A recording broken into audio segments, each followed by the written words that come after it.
بسم الله الرحمن الرحيم. الحمد لله والصلاة والسلام على رسول الله صلى الله عليه وعلى آله وصحبه وسلم ومن تبعه بإحسان إلى يوم الدين.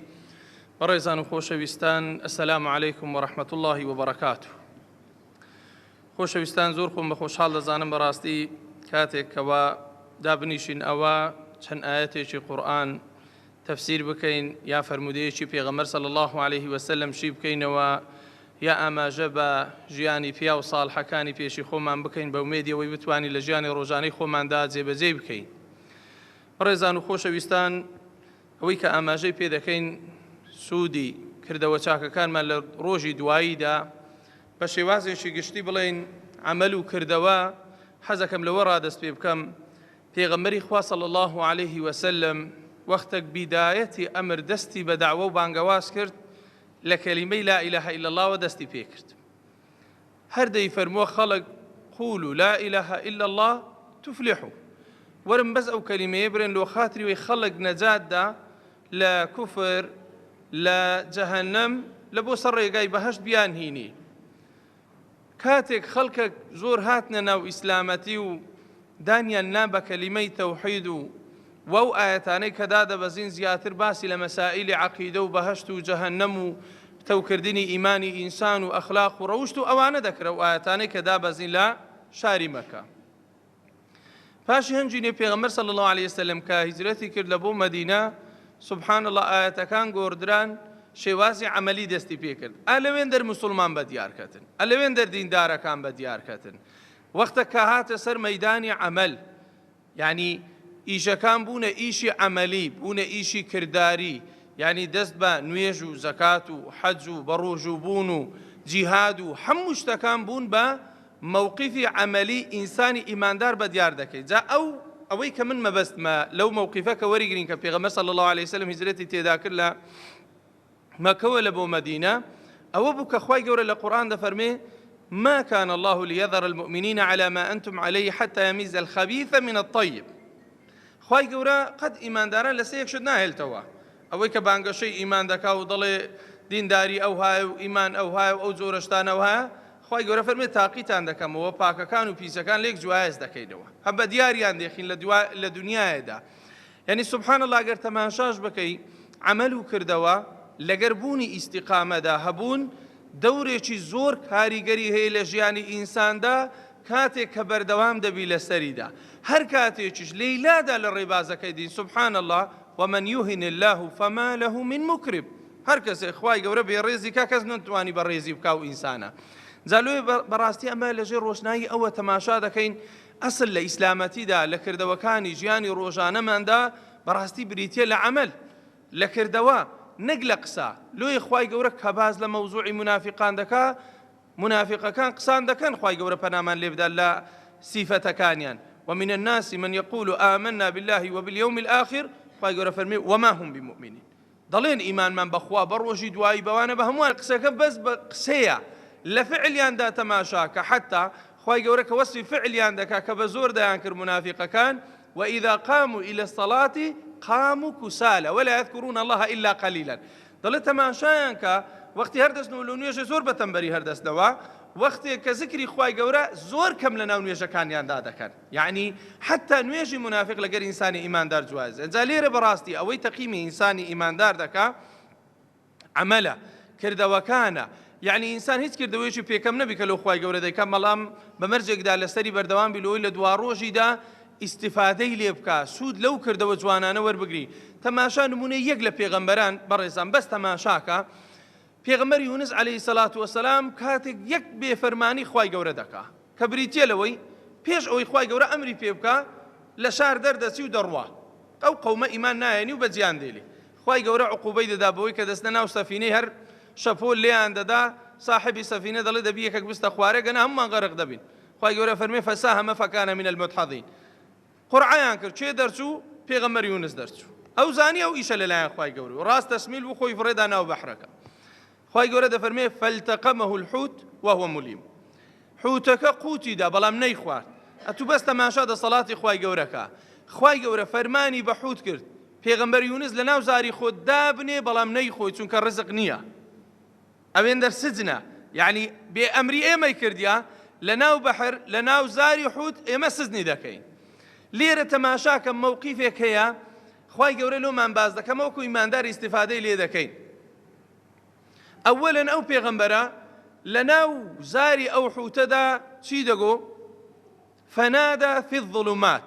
أن لا إله إلا أنت سبحانك إني كنت من الظالمين. خوای لەوێ سزنی کردیا هاواری خوای گەورە کرد. خوای گەورە فەرمێ لەناو ظلمات لەناو تاریکی چەند تاریکی تاریکیەکی بەحر هەبوو تاریکیەکی شەو هەبوو یعنی تاریکی هەر ناو زوجی حوتە لا إله إلا أنت إني كنت من الظالمين يعني شتەکەی دا پاڵە خۆی خوایە ئەمن یەکێکم لە ستەمکاران فنادى في الظلمات أن لا إله إلا أنت تەنها ئەتوهەی ئەمن یەکێکم لە ستەمکاران. خوای گەورە ئەلەوێ دەفەرمێ فاستجبنا له ونجيناه من الغم فاستجبنا له جواب من داوە ونجيناه من الغم ولو غەم و لەو پەژارەیە ڕزگارمان کرد هەر ئەوەندە نابزانێت چ موژدەیەکی تێدا لەو ئیمانداران. خوای گەورە فەرمێ وەکەذالکە نونجی المؤمنین ئیماندارانی شەروان نەجات دەدەین یعنی کەوتێ ناخۆشیێکی لەوە ناخۆشتر نییە لەناو بەحر و لەناو زوجی حوت و هەر بتپێچی لەناو مەعیدەی خوا دەزانی چت لێ دێ باشە لەوێن دەرخوای گەورە فەرمی ئیستیجابەی دوعایەکەیمان کرد کە کردی ئەومان ڕزگار کرد هەر ئەوهاش ئیمانداران ڕزگار دەکەین. بەڵام ئێمە مەبەستمان لەو باسکردنی قیسەی ئەو پێغەمبەرە ئەو کەلیمەیە کە خوای گەورە دەفەرمێ فلولا أنه كان من المسبحين للبث في بطنه إلى يوم يبعثون. طبعا لێرە مفسرین دەفەرموو مەبەستی پێ نوێژ بووە. خوای گەورە فەرمێ ئەگەر پێغەمبەر یونس پێش ئێستا لەگەر ئێمە نوێژ و عیبادەت و تاعەتی تەواو نەبوایە یعنی عیبادەتی پێشی عەمەلەکە عەمەلێکی یەکجار زۆری هەبوو ئەو عەمەلەی نەبوایە خوای گەورە فەرمێ لەلەبیث فی بەطنه إلى يوم يبعثون دەمهێشتەوە لەناو زوجی ئەو حوتەی هەتا ڕۆژی خەڵک زیندوو دەبوونەوە هەتا ڕۆژی زیندوو بوونەوە. بەڵام چی هەبوو پێشتر عەمەلی ساڵحی هەبوو کردەوەی چاچی هەبوو شتی باشی هەبوو. خوای گەورە فەرمێ ئەو کردەوە چاکە بوو بە سەبەبی نەجاتدانی لەو جێگایە و لەو وەزعە ناخۆشەدا. یعنی سوبحان الله ئێمە ئێستا تەوەرەکەمان بزەبت پێچەوانە دەکەینەوە وەختی تووشی ناخۆشی دەبین هاواری خوای گەورە دەکەین وەختی لە خۆشی داینا عیبادەت و ئومورێکی زۆر کەم هەیە لۆیە پێویستە لەسەرمان مراجعەیەکی نەفسی خۆمان بکەین کە قەلبت ساغە عیبادەت زۆر بکە کە جاهری عیبادەت زۆر بکە کە توانات هەیە عیبادەت زۆر بکە هەر چ کاتێک پێت دەکرێت لە عەمەل و کردەوەکاندا بەڕاستی کەم تەرخەمی مەکە چونکە ئێمە و مەسیری حەیاتە دەکەویە وەزعی ناخۆشی فەقیرە بی تووشی مشکیلە دەبی ئەوە تووشی وەزعێکی ناخۆش دەبی لەو ناخۆشیە گاسی خوای گەورەکە لە خۆشیەکەدا ئەتو هاواری پەروەردگارت کردێ دەبین یەکسەر خوای گەورە جوابت دەدات و یەکسەر ڕەب العالەمین بەهاناتەوە دێت. یعنی ئەوانە ئەساسێکن لە بۆ ئێمە کە عەمەل لە ئیسلامەتیدا ئەساسە. لۆیە تەماشا قورئان کە بەڕێزانم هەموو قورئان تەماشاکە خوای گەورە قەت نافەرمێ ئین الذین ئامنوا خەلاص نیمانە هەمووی دەفەرمێ ئین الذین ئامنوا وعملوا الصالحات دەبی عەمەل بکەی عەمەلەکەشت صالح بی کە دەفەرمێ پاداشتیان دەدەین و هەموو جارە دەفەرمێ جەزاء بما كانوا يعملون حتى نافەرمێ يعلمون يعني جەزایان دەدەینەوە بەوەی کە دەیانزانی چونکە زانین ئەساس نییە عەمەل ئەساسە. خوای گەورە فەرمێ جەزایان دەدەینەوە بەچێ بما كانوا يعملون بەوەی کەوا دەیان کرد ئەو عەمەلەی کەوا دەیان کرد ئەو کردەوەی کەوا ئەنجامیان دەدا. یعنی لۆیە بەڕاستی ئێمە ئەگەر تەماشا بکەین ئەساس لە ئیشدا لە ئیشی موسڵماندا عەمەل و کردەوەی ئینسان دەبێ عەمەلەکانی ئەنجام بدە ئەوجا خوای گەورە بەرەکەت دێختە ڕزقی ماڵی جێگەی سەحەتی عافیەتی ئەوەی کە تاقیشی دەکاتەوە خوای گەورە لەوەی نییە کە ڕچی لێبیتەوە ئینەما دەرەجەی عالیتر دەبی دەرەجەی بەرزتر دەبی چونکە پێغەمبەر دەفەرمێ صلی الله علیه وسلم هەندێک کەسێ بە عەمەل خوای گەورە تەماشای دەکات نوێژ و ڕۆژ و عەمەلی ئەوەندە زۆر نییە بە نەخۆشی تاقی دەکاتەوە چونکە دەرەجەی زۆر برندی لۆدانایە ئەو دەرەجە بەرزە بە نوێژ و ڕۆژی نایگاتێ بە نەخۆشی تاقی دەکاتەوە بە فەقیری تاقی دەکاتەوە شکر دەبی یەکسەر خوا دەیباتە ئەو مەرتەبە بەرزەی کەوا لۆی دانایە سوبحان الله. لەو ڕۆژانە گوێم لە عالیم یەکگر بوو قسەی دەکرد خوتبەی دەدا شتێکی خۆشی جێڕاوە وتی لە یەکێک لەو دەوڵەتە عەرەبیانە ئافرەتێک ئیتیساڵی بەو مامۆستایە کردیە پێی گوتی مامۆستا وەڵڵاهی 5 منداڵی یەتیمم هەیە واللهی هەر هیچ شتێک لە ماریمە نییە ئەگەر حەزیش دەکەی وەرە ماڵی ئێمە. تەماشا ئینسانی داعی کە بەڕێزان یعنی سبحان الله زۆر جاروێ داعیەکە خوای گەورە تاقییان دەکاتەوە دەڵێ گوتم زانمە و ئافرەتە ڕاستەکەیان نا ئەوەلن شت چوم کردیا لۆی هیچ تۆمەی لەسەر خۆی دروست نەکا خێزانم لەگەرە خۆم برد ئەو جەعینوانم وەرگرت چوومە ماڵی ئەو ئافرەتە. یعنی ئەوە ئەساسە جاری وا ئافرەتێک تەلەفۆنەکە مامۆستاکەی سەر بە دووی دەکەوی کاکە تو چێوە یا کەسێک ببە لەگەرە خۆت لەوەی توهمە لەسەر دروست نەبێ یا خێزانت لەگەرە خۆت ببە. یعنی وە ئەسڵە لە ئیسلامەتە ئەمە شتانە غەڵەت نەکەن لە ڕێی خێرەوە شەیتان بمان خەڵەتێنی. دەڵێ خێزانم لەگەرە خۆم بچوومە ماڵی ئەو ئافرەتە فعلەن 5 منداڵی هەبوو هی هەرە گەورەیان لە 10-15 ساڵ تێنە دەپەڕی تەماشایم کردی هەر هیچ لە ماریان نییە. دەری وەڵڵاهی ئەوەندە متەئەسیر بووم بە ماڵەکەی گوتم وەڵڵاهی ئەو شۆکە ناچمەوە مارێ هەتا ماری تووەچی ماڵی منی لێنێ لێرە دانیشە. دەرێ سوبحان الله ڕاست چوومەکن قەسابی گۆشتم کڕی چوومەکن فاکهەی فاکهەم کڕی چوومەکن جلوبەرجی جلوبەرگم کڕی. دەڵێ لەکن هەر یەکەچی دەبووم دەگوت لۆها بێتاقەتە گۆ حاڵەتی وا هەیە دەگو پارەکە لە حسابی من خەساب هیچ پارەی نادەی کاکە من لۆ خێری خۆم دەگو بەخوامیش لۆ خێری خۆم دەمێ مادەم لۆ ئافرەتی یەتیمە هەر پارە هەر 1 دینار چت دەوێ ببە. دەڵێ کۆمەڵە شتێکی زۆرم هینا هاتمەوە ماری ئافرەتەکەی بە درەچی خۆش گوتم جا ئەو فاکی هەو گۆشت وشتانە لەناو سەلاجەی دانی جاگوت خۆمە سەلاجەمان نییە. سبحان الله کو سەلاجەتان نییە ئەو گەرمایە ئەو وەزعە. دەرێ ئیتیسالم کرد بە محەلێکی سەلاجە گوتم کاکە حاڵێکی ئەوها هەیە گوتی وەڵڵاهی ئەگەر ڕۆژی جێژنەش بە هەلۆم دەکردیەوە مادام لەو منداڵەتیمە هەر ئێستا سەلاجەیەکیان لە بۆمان ناردیە دەڵێ سەلاجەکەمان دانە و ئەدەواتەکانم دانە منداڕەکان سەبر کەیفیان خۆش دەبزانە عەمەلێک چەند ئەساسە. سبحان الله دڵیان خۆش دەبوو کەیفیان پێداهات لەگە خێزانم لێ دانیشتن گوتی وتمە ماڵەکەی دەوەڵایەتە چایەکشمان نەدەی ناڕۆی گوتی زا من چات کوب دەمێ خۆ من غازم نییە. سبحان الله دەرێ کەسر لە دوو کەسر پەیدا بوو گوت باشە ئیتیسالم کرد دووبارە بە برادەرێک کاکە توژە و خێرەی بکە غازەکی لەگەرە خۆت بینە تەباغی لەگەرە خۆت بینە وەسائیل لەگەرە خۆت بینە هیچ چاوشتی وە دەڵێ هەموو ئەو وەسائیلانەشی لەگەرە خۆینە ئەوە هەر ئەو شەوە سبحان الله نەچوویمەوە ماری دەرێ وەڵڵاهی لەگە خێزانمە لەوێ دانیشتینە بە تەلەفۆن و بە برادەر و بە خۆم و بە هەمووی دەڵێ هەتا کوپەک چامان لە ماری ئەو ئافرەتە خواردەوە. ئەو جا تەماشامان کرد ماڵەکەی مستەقیم بوو ڕێککەت دەڵێ ڕۆیشتمەوە گەیشتمەوە مارێ سەعات 2 شەوێ بوو منداڵم هەموو نووست بوون. دەڵێ ئەوەندە دوعایم کرد گوتم خوایە ئەگەر تەقسیرم بێ بەرامبەر ئەو منداڵانە لەبەر خاتری ئەو منداڵە یەتیمانە بووە. ئەو شەوە کە هاتیمەوە منداڵم هەمووی نووستیە نەمتانی هیچ قسەیەکی شتێک لەگەڵەوانە بکەم. دەرێ وەڵڵاهی بەس ئەوەندەم زەحمەت بوو تا چاوم لەسەر یەک دانا یەکسەر بردمیان لۆ جێگایەشی زۆر خۆش لەناو بەهەشتێ هەر زۆر خۆش بوو یعنی شتی وا خۆش و جوانم قەت نەدیتیا. دەرێت هەموو شت شۆر ببوو ئەوها هێدی خەریک بووم دەستم ببەم لۆ شتێکی لێکەمەوە دەرێ یەکسەر دەستیان گرتم گوتی دەست بکشێشەوە ئەوە ئیتو نییە.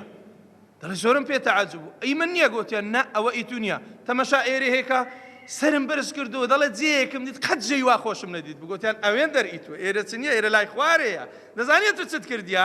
ئەتوو بڕۆ هەڕوو بەسەکەەوە ئەوێن دەرجێیتوە ئەو جێ دیتێوەتی ئاتی بەو فعلەی ئەو شۆ کردت خوای گەورە ئەوێن دەری پێبەخشی. یعنی بەڕێزان تەماشاکە تو نازانی خوای گەورە چه عەمەلێکت لێ وەردەگری. لە پێغەمبەریان پرسی صلی الله علیه وسلم یا رسول الله ئێمە هەندێک عەمەل دەکەین خەڵق قسەی چاکمان پێ دەرێ یعنی شتمان پێ دەڵێ ئەوە چییە فەرمووی تیلکە عاجل بشرى المؤمن ئەوە مژدە و بەشارەتی ئیماندارە. ئیماندار پێش ئەوەی بمری خوا مەلایکەتی لۆ دەنێری مژدەی بەهەشتی پێدەدا فەرمووی ئەو مژدەیە بە پێشکەتیە لە سەزاری خەڵک پێی دەدرێ. جا هەندێک خەڵک ئەوە لە سەزاری خەڵک هەندێک خوای گەورە بە خەونێک نیشانی دەدا یعنی وەکو ئەو پیاوە ساڵحە ئەو پیاوە چاکە. لەکن ئەو مامەستایەشی باس کرد بوو گوتووی مامەستا وەڵڵاهی ئەوە چەند ساڵە و حەدەثە ڕوویدا قەسەم بەخوا لەکن بەشەری خوان باز نەکردیان. باشە یعنی چەند ئەساسە عەمەل لە ئیسلامەتیدا ئێمە کە باز دەکەین یعنی ئەساس دەڵێن لە ڕۆژی دواییدا ئینسان سوود لە عەمەل و لە کردەوەکانی وەردەگری. ئیبن عەباس دەربارەی ئەو حەدیثەی پێغەمبەر صلی الله عليه وسلم قسەیەکی جوانی هەیە کە دەفەرمێ ئەهل المعروف في الدنيا أهل المعروف في الآخرة. ئەهلی چاکە لە دنیا هەر ئەهلی چاکەن لە قیامەتیشدا. یعنی کو دەفەرمێ ئینسانی ئیماندار لە ڕۆژی قیامەتدا خوای گەورە عەمەلەکانی لۆ دەچێشی دەبتە ئەهلی باش بەڵام عەمەلی زیادەی دەمینێ کردەوەی زیادی دەمینێ زۆر. دەزانی خوای گەورە چی پێ دەفەرمێ پێی دەفەرمێ ئەو کردەوە چاکانە بڕۆ لە مەیدانی مەحشەر بگەڕێ چێ برادەرتە بڕۆ بیدەوی نەخۆ ئەو تەرازووی سووک بی و بکەوتە ناو ئاگری جەهەنەم. یعنی حتا برادەراتی دۆستایەتی ئینسانی چاک عەمەلەکانیشی لە ڕۆژی قیامەت سوودی هەیە لە بۆ تو وەکو ئینسانی ئیماندار. بەڵام ئەگەر دۆستایەتی ئینسانی ئەعمالی خراپ بکەی ئینسانی فاسد بی خراپ بی گەندەڵ بی خراپ بی بە معنای کەلیمە یعنی باشە چی استفادە لەو ئینسانە دەکەی لە غەیری خراپە زیاتر کە خوای گەورە لە قورئانێدا دەفەرمێ وئین تدع مثقلة إلى حملها لا يحمل منه شيء ولو كان ذا قربى. دەفەرمێ ئەگەر لە ڕۆژی قیامەت کاسی کەسێکی نێزیکی خۆت بکەی بڵێ یەک گوناحم لۆ هەگرە. ئیبن عەباس تەفسیری ئەو ئایەتەوە دەکا ڕەحمەتی خوای لێبی دەفەرمێ داک و باب دەڵێنە ئینسانی یەک گوناحی ما لەسەر شانی خۆت دانیا خەمە داک و بابی دوونە هی هەردووکمان یەک گوناحمان لێوەگرا. دەڵێ ئەولادەکە جواب دەداتەوە ئەوەی بە خۆم هەمە بەڕاستی ناتوانم ئینگۆشی بێخمە سەری لە ڕۆژی قیامەتدا. جا لۆیە بەڕێزانم، یعنی ئەساسە ئێمە بتوانین بڕۆین لۆ ڕۆژی قیامەتدا بە عەمەل و کردەوەیەکی کەمی خراپە، بەڵام بە عەمەل و کردەوەیەکی زۆری چاکە. ئەو چاکانەمان لە ڕۆژی دواییدا ئیستیفادە لێ دەکەین. پێغەمبەری خوا صلی الله عليه وسلم لە دوو فەرموودەدا ئاماژەی پێ دەکەم. یەکیان لە بوخاری مسلمدا هاتووە، دەفەرموێ ما منكم من أحد إلا سيكلمه ربه ليس بينه وبينه ترجمان. دەفەرمێ هەر یەکێک لە ئێوە ئیلا خوای گەورە لە ڕۆژی قیامەت قسەی لەگە دەکا بەبێ ئەوە هیچ تەرجمانێک لە بینی ئەو پەروەردگار هەبی. یعنی ئێستا ئێمە وەکو موسڵمان بەپێی ئەو حەدیسەی پێغەمبەر صلی الله عليه وسلم ڕۆژی قیامەت خوای گەورە بە کوردی لێمان دەپرسی، چونکە تەرجمان لە بینی ئێمە پەروەردگار نییە. لۆ ئەو هات کرد، لۆ ئەو خراپەیەت کرد، لۆ ئەو نوێژەت ئەنجام نەدا، لۆ بە ڕۆژوو نەبووی یان کە بە ڕۆژوو بووی ئەوە تا ئەجرەکەت بە کوردی پێت دەڵێ. پێغەمبەر دەفەرمێ صلی الله عليه وسلم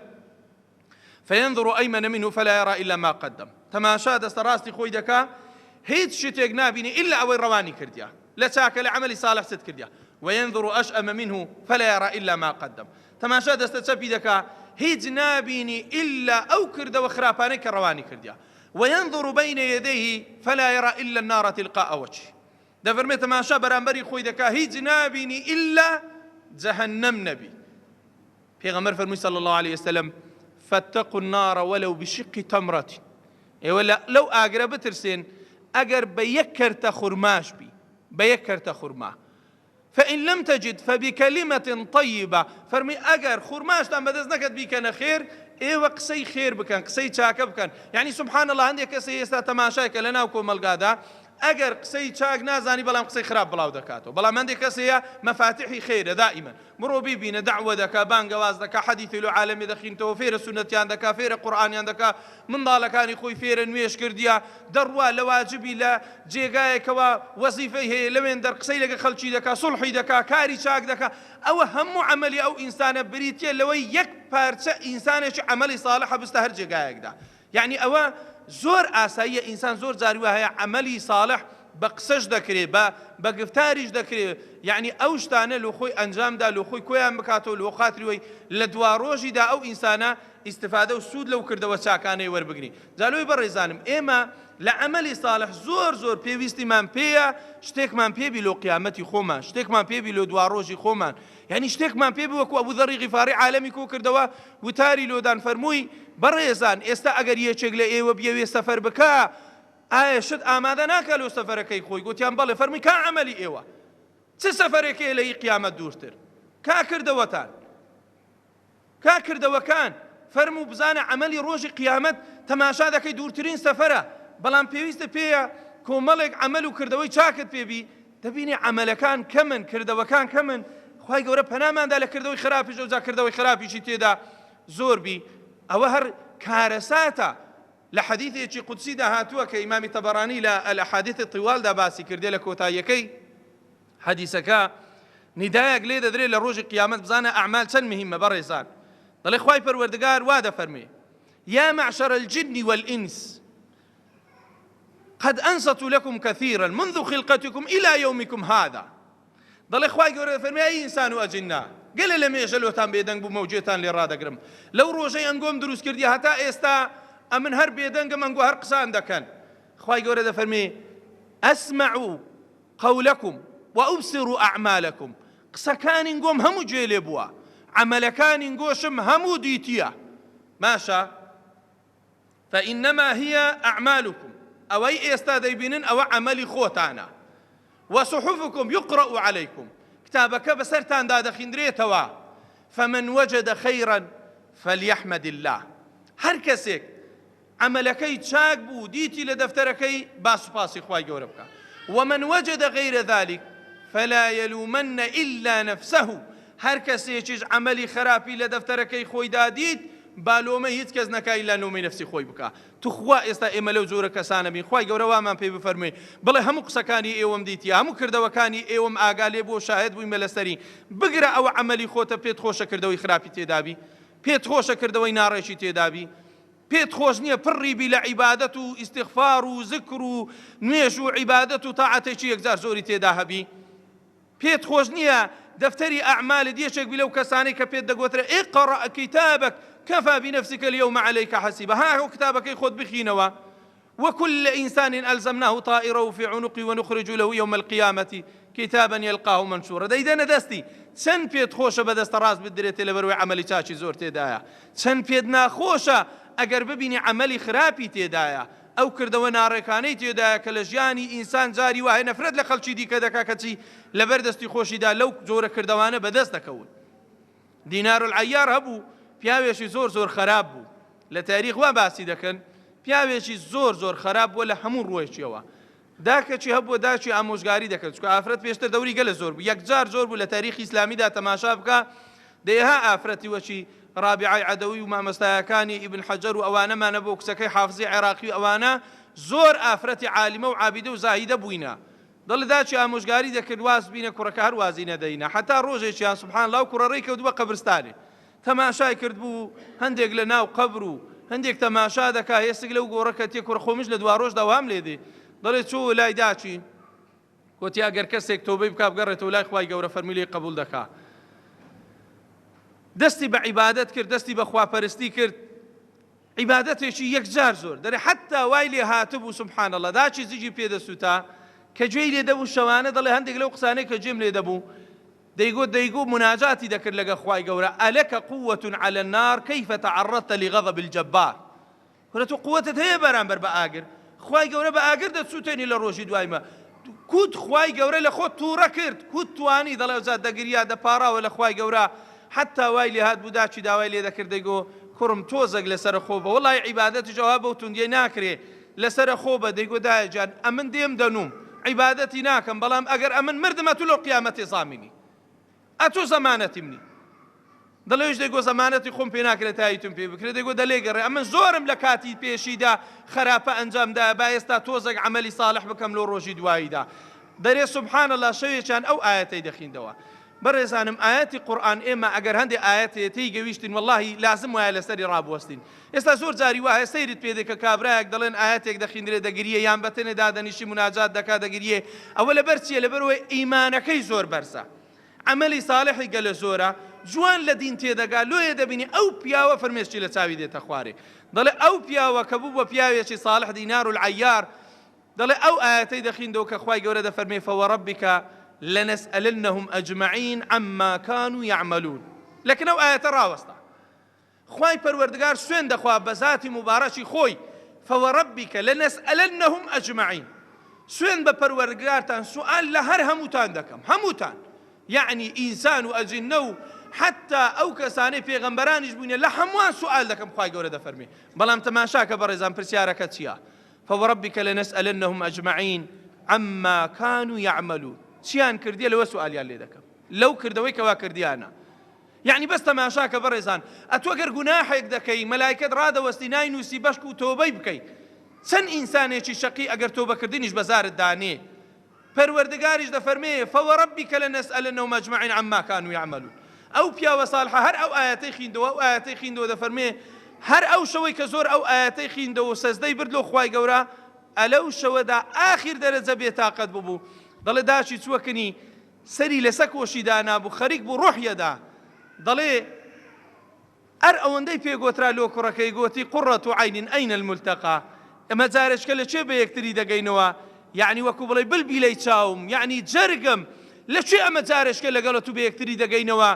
یعنی ئەگەر ئەتوو ئەو ژیانی دنیاە بەجیبێلی. دەڵێ ئەو کوڕە بە دەنگێکی زەعیف جوابی داوە،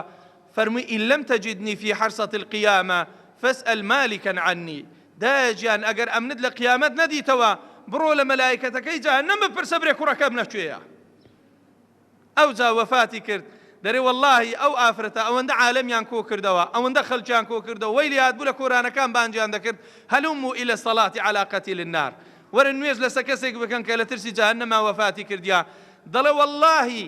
لەم تەریخ باسەکە دەرێ هیچ ڕۆژێک نەدیترایە خەڵک ئەوەندە گریابی بەقەدەر ئەوەی لەسەر ئەو پیاوەی ئەوەندە گریان کە پێشتریش پیاوێکی خراپ بووایە، خوای گەورە هیدایەتی داهات بۆ سەر ڕێگەی چاک لە ترسی ئەوەی کە لە عەمەلەکانی دەپرسرێتەوە ئەو ئینسانە نەتیجە ئەوەندە عیبادەتی کرد، حتا لەسەر عیبادەتیشدا وەفاتی کرد. ئەو ئینسانە ساڵحە ئەو ئینسانە ئیماندارە توخوا عملی ئەوە ئەمە بینین مقارنەیکەین بە ئی خۆماندا خۆ هەموو کەسێک عملی خراپی هەیە و کردەوەی خراپی هەیە بزانم تەوبەت لێ کردیە لە سەلەفی ساڵح پیاوی وامە نەبوو ڕەزا و ڕەحمەتی خۆیان لێبی چیان دەکرد دەفتەریان نەبوو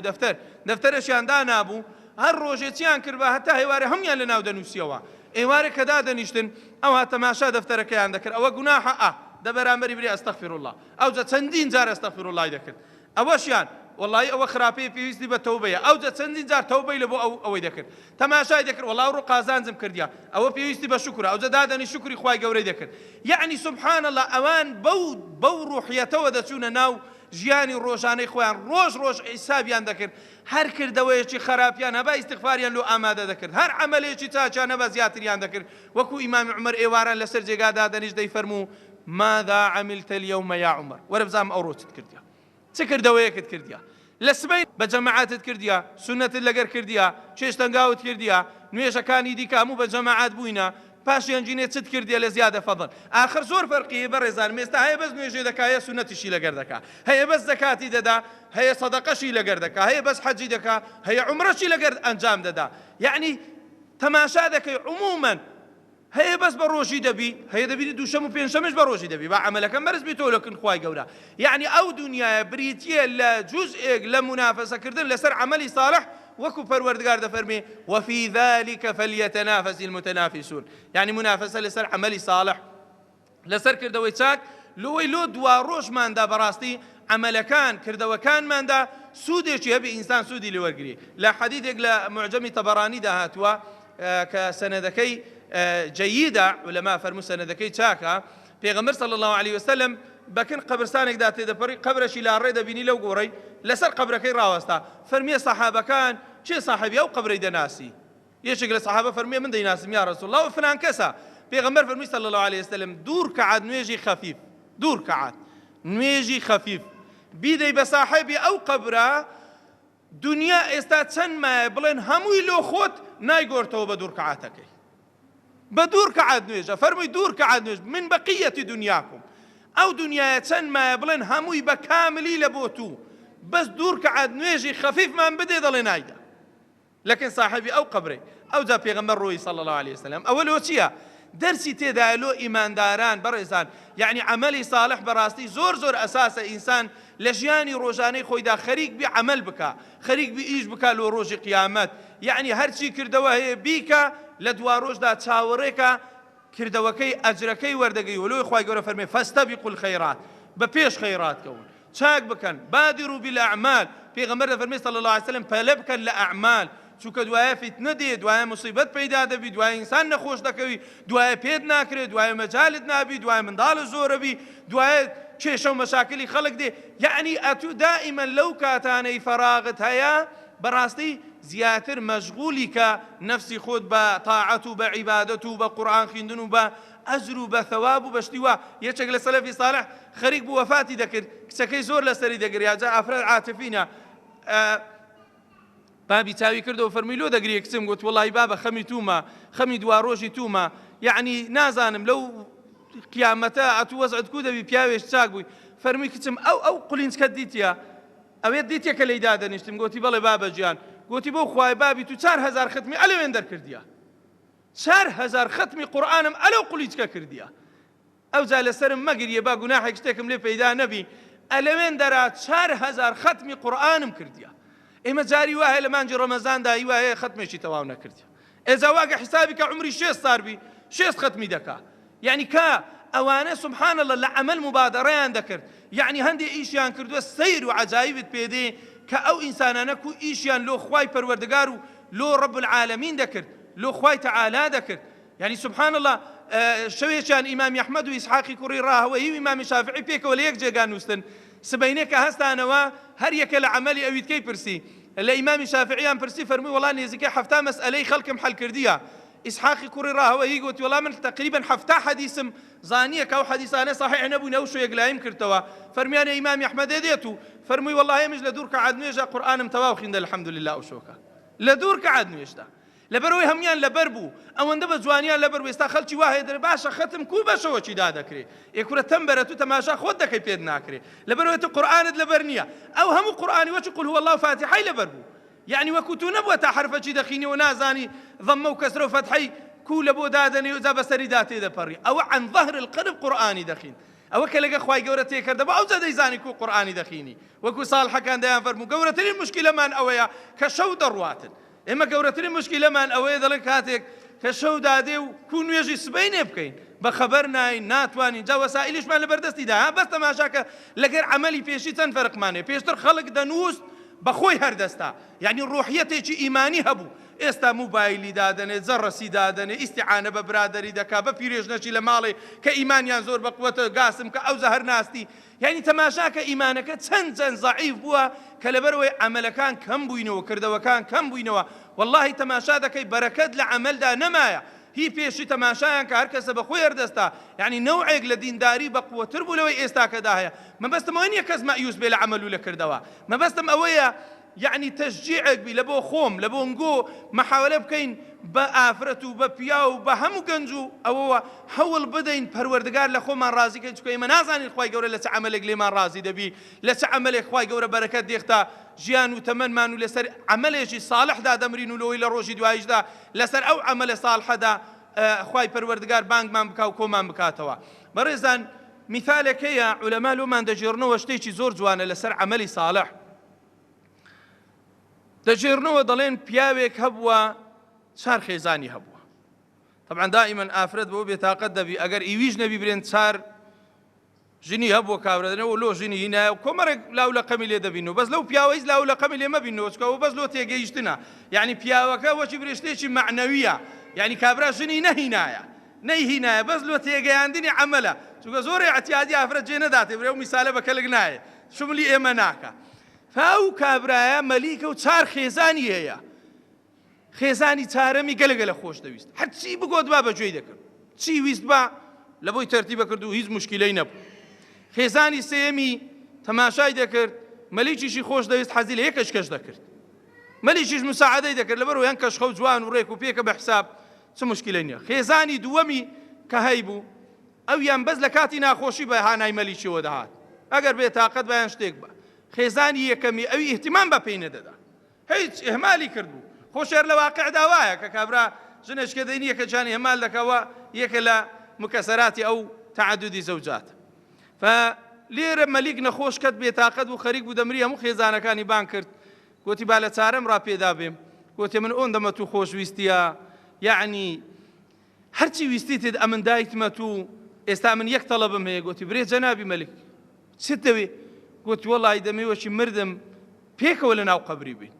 ئەوە بەڕاستە ئەوە ئینسان شێتش قسەی وا دەکا دەڕۆی و دەمری و خوعافیزت بی بڕۆ بەخێرچی وەڵاهی یەک دەقە لەگەرت نایەم یعنی من لەگەرە تو بێمە ناو قەبری من لە ڕۆژی ڕۆناک لەمەشا قەبری دەکەم زەندەقم دەستی و جا باشە من لەگەرە تو بێم و تو بمری و ئەم لەگەرە تو لەوێ دانیشم یا فرەدە دێت وەرچی من گوتم لۆم کردی گوتی مستەحیلە جەنابەت تەشریف دەفەرمووی بەتاقیتەنی گوتی ئەوە یەک هیچ بانجی سێمی کرد جەنابی شدا من زۆر ئاگام لێت بووە و یعنی حتا گەویشتەوە حەدێت و حەز لێ کەشگە دەکەی من هێشتا هەر ڕازی بووم ئەتوو چی دەرێ لۆ ئەو تەڵەبەی گوتی وڵات و بمری ڕازە من ئەوەی حەزم لێ دەکەم وێردی بەوی دەکەم خلاص ناو قەبری لۆزێ کەس هاتە ناو قەبری تاریک بێنان و ئاو بە مدەیەکی کەم کۆتایی بە ژیانت دێ کابرای دیکەوا چاوەڕێن دەکات جەنابەت تەشریف دەفەرمووی بڕۆ ئەو لای و ئەمیژەوە تا مێرد بەوی دەکەمەوە اعتیادیە و خۆش مشکلەیەکی تێدا نییە ئەوەش ڕۆی هیچ دووەمی بان کرد ئەدی ئەتوو دەربارەی ئەو تەڵەبەی گوتم چ دەرێ لە کاتی ناخۆشی بە کەلکم داهاتی ئێستا لەوە ناخۆشتر هەیە گوتی وەڵاهی ئەمن دێم بەسە تا سە قەبران دێم دوای ڕاست دەگەڕێمەوە لەوێ زیاتر نایەمە ناو قەبرەکەی بەڕاستی بەسە تاکن قەبران لەگەرت دێم و چێ مایە بەس ئافرەتی یەکەم کەیزی احتیمامی پێ نەدەدا مەلیک تەماشایەکی کردێەوەها ئەوە هەر کەرچی وێنیە پێی برم لەبەرەوەی ئەمن ئەوەی احتیمامی پێم نەدایە ئێستا چی پێ برێم ئافرەتەکە کە دیتی سوالی لە ناکە گوتی من لەگەرت دێم گوتی لۆ چێندەر تو لۆ ناو قەبرێ یعنی تو لەگەرە من دێ ناو قەبرێ گوتی بەڵێ ئەوجا علەما دەفەرمون ئەوە میثالە خێزانی چارەم جسمی ئینسانە هەر کە ڕوح ڕۆی ڕاست بەجی دێلی خلاص ئەو جەستەی لەو گۆڕە فڕەیدا ئەوە ڕوحە خێزانی سێیەم کە حەزی لە یەکەچکە دەکرد پارەیە پارەی تو هەرکە ئەتوو مردی یەکسەر میراتە دەڕوا حەمەد دەیبا قادر دەیبا خوشک برا لێی پەیدا دەب هەرای لەسەر دروستەبی یەکسەر دەچی مێرد بەوان دەکاتەوە دەڕوا یەک فلسی ئەحمەر نامینێ ئیلا هەمووی بەسەر خۆیاندا تەوزیع دەکەن ئەدی خێزانی دووەم ئەوەی کەوا گوتی بەس لە کاتی ناخۆشیوە تا سەر قەبران دێم ئەوە کە سوکاری خۆتە هەتا سەر قەبران لەگەرت دێن لەوێن دەر بە پێلەقان بەسەر قەبرەکەی دەکەون و جوان دەیپەستن و چێلی لۆ دادەنێن ئەوە مەرحوم ئیلا ڕەحمەت الله فلان کەسە لەوێ ڕاست ئەوان دەگەڕێنەوە ئەدی خێزانی یەکەم چێیە کە ئینسان باو قسەی بە دڵی ئافرەتان بگەی خۆ ئەگەر یەک خێزانی هەبی گەلەگەلە باشە دەڵێ ئەوە عەمەلی خۆیتی عەمەلی خۆی لەگەریتی حتا ناو قەبرێ لەگەریتی ئەو میثالە سبحان الله بالضبط لەگە حەدیثی پێغەمبەر صلی الله عليه وسلم گونجاوە پێغەمبەر دەفەرمێ صلی الله عليه وسلم کە ئینسانیان لە ناو قەبردانا پیاوێکی کەشخەی نورانی ڕووسپی جوان دێتە لای ئینسانی دەڵێ کابرا تەماشای دەکا سەلامی لێ دەکا سەلامەشی زۆر بە جوان لە ناو قەبرێ هاوە نەسی حەدیثی پێغەمبەر صلی الله عليه وسلم دەڵێ کابرا ڕووی تێ دەکا تەماشای دەکا دەڵێ ئەرێ ئەتۆ ئەو وەچە جوانە و نورانیەتەیە چی دەڵێ لۆ تو نامناسی دەڵێ نا وەڵڵا منە تو ناناسم من تازە هاتیمە ئێرەوە ناو قەبرە و یعنی هیچ کەس ناناسمە من لێرانە دەڵێ ئەمن هەموو کردەوە چاکەکانی توی مەبوویمە ئەو پیاوە جوانە ئەمن لە ناو قەبر لەگەرت دەبم وەچی زندوو بیەوە لەگەرت دەبوو وەچی خوا محاسبەت کا لە حتا دەست بەمە بەر دەرگای بەهەشتارا من لەگەرتم هیچ خەمت نەبی ئەوە هەموو عەمەلە جوانەکانی توم بوومە ئەو پیاوە جوانە پێغەمبەر دەفەرمێ صلی الله عليه وسلم ئەگەر پیاوەکە خراپ بی کە مرد لە ناو قەبری زەلامێکی ناشیرنی عەبوسی دم و چاولۆجلۆچی ڕەشی ناڕەش دێتەکنی دەڵێ کابرا دەرێ پەنا بەخوا دەگرم ئەتوو چی لێم پەیدا بووی دەڵێ من ناناسی کورەمە زۆر برادەرین لەگە یەکتری ئەتوو چی دەڵێ وەڵا ئەمن عەمەلە خراپەکانی توی مەبوویمە ئەو پیاوە ناشیرنە ئەو نورانی وەکو حجەتێک لەسەرت دابی یا پێت خۆشە کەسێکی خراپ ناڕێک و ناڕەوا لەگەرت دابی ئەوانە هەمووی چی تەقیمی دەکا بەڕێزان هەمووی کردەوەی ئینسان تەقیمی دەکا ئەو عەمەلەی کە ئینسان لە دنیایەدا ئەنجامی دەدا دلیلێکە لە بۆ ڕۆژی قیامەت نیشانی دەدرێتەوە کە ئەو ئینسانە لەسەر چ کردەوەیەکی چاکە لە ڕۆژی دواییدا ئەوها ئیستیفادە لە کردەوە چاکەکانی دەکا یعنی ئەوەندە کافی نییە محەممەد المستەفا دەفەرمێ پیاوی وا هەیە چاکە و خراپەی دەێنن دەچێشن پێغەمبەر دەفەرمێ صلی الله عليه وسلم یەک حەسەنە یەک چاکە زیاترە یعنی قورسترە نەخۆ خێر و شەڕی بەرامبەر یەکە دەڵێ خوای گەورە دەفەرمێ مادەم یەک چاکەشی زیاتر بوو ئەو پیاوەش ببەن لەو بەهەشتێ بیبەن لە بۆ بەهەشتێ یعنی دائما عمل ئەساسە بەڕێزانم نازانی لە چ جێگایەک لێت دەقەومێ بە چ شتێک خوای گەورە لێت ڕازی دەبی لۆیە کردەوە چاکەکان زۆر ئەنجام بدا یعنی کەسێک هاتەکەن پێغەمبەر صلی الله عليه وسلم فەرمی یا رسول الله عملێکم پێ برێ هی ئەهلی بەهەشت بی کردەوەی ئەهلی بەهەشت بی لە دوا ڕۆژدا ئیستیفادەی لێ بکەم فەرمووی ئەمیت الأذى عن طريق المسلمين ئەو حەدیثە لە ئەدەب المفرد ئیمامی بوخاریدا فەرمووی بڕۆ ڕێی خەڵکی خۆشکە بڕۆ خراپەی لەسەر ڕێی خەڵکی لا بدا يعني هرچی ئەزیەت و ئازارێکی لەسەر ڕێگای خەڵک يعني حتا ئەوە دەگرتەوە پەلکە مۆزێک لەسەر ڕێی خەڵک لادەی دڕکێک لەسەر ڕێی خەڵک لادەی يعني بەردێک لەسەر جادە لا بدەی سبحان الله ئەوە عەمەلە و کردەوەیە لە ڕۆژی دواییدا ئیستیفادەی لێ دەکەی يعني حتا عولەما دەفەرمون پیاوێک چوو بکن ساحیرێکیشی پێ بوو پێی گوتبووی کردەوەیەکم دەوێت لە بۆم ئەنجام بدەی چی دەرەی دەدەمێ گوتی توش دەبی شتێک لە بۆ من بکەی گوتبی چییە گوتی چل ڕۆژان هیچ کردەوەی چاک نەکەی جالۆیە بەڕێزانمەوە زۆر ئیستیفادەی تێدایە ئەوانەی کە دەست نەکەنیان قد مەتونەکەن ئینسانی فالچی و دەجال و ئەو کەسانەی ئینسانی خراپن بزانە پێی گوتیە چل ڕۆژان هەرچی خوددا و پێغەمبەر فەرموویتی مەیکە وەرە چت دەوێت لە بۆ دەکەم یعنی چل ڕۆژانە تو کافر بە هیچ باوەڕت بەخوا نەبی هەرچی خوا و پێغەمبەر فەرموویتی مەیکە دەڵێ ئەو کابرایە لەبەر عەمەلەکەی خۆی لەبەر کردەوەکەی خۆی کە لە بۆی ببی چل ڕۆژان هەرچی خوددا و پێغەمبەر فەرموویتی ئەنجامی نەدابوو چووەکن ساحیرەکەی لۆی سەحرەکەی لۆ بکار چەندی کردی سەحرەکە سەری نەگرت نەکرا دەڵێ گوتی کردەوەیەکت کردیە ئللا شتێکت کردیە لۆیە نابی گوتی هیچم نەکردیە گوتی فکر کە بزانم چت کردیە گۆرە گوتی من چل ڕۆژە هیچم نەکردیە نوێژە ڕۆژی زکر هەر هیچ ناوی خوام نەهینایە هیچ نەکردیە بە عەمەل گوتی بە عەمەل